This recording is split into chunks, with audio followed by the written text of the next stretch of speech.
Aujourd'hui, 4 août est une journée chargée encore plus d'histoire par rapport à notre élan de souveraineté. Alors, en effet, il nous souviendra tous que depuis 4 ans, notre 11 national n'a plus presté à domicile parce que nos infrastructures sportives étaient suspendues par la Confédération africaine de football.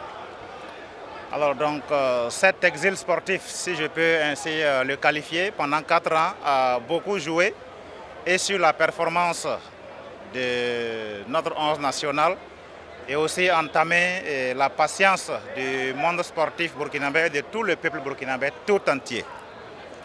Alors sous les instructions et les orientations éclairées du camarade président, le capitaine Ibrahim Traoré, des travaux lourds ont été engagés ici au stade, avec célérité, sans occulter la qualité.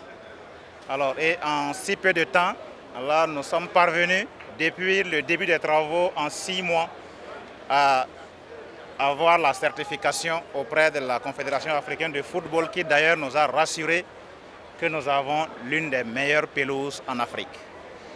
Alors, cette journée historique du 4 août, coïncidant avec la réouverture du stade du 4 août à un double sens. Voilà, c'est la souveraineté sportive retrouvée. C'est aussi la fin de l'exil sportif de notre 11 national. Et c'est aussi la relance de notre économie locale. Parce qu'à chaque fois que nous accueillerons des matchs à domicile, le tourisme local va fonctionner, l'hôtellerie va fonctionner, la restauration va fonctionner et c'est ainsi la relance de l'économie locale.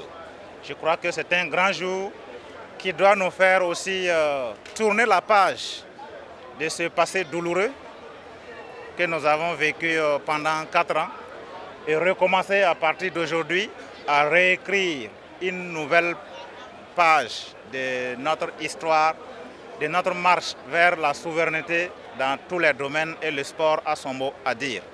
Et sous les orientations éclairées du camarade président Ibrahim Traoré, nous sommes engagés pour faire de cette souveraineté en matière de sport une réalité dans notre pays, au Burkina Faso.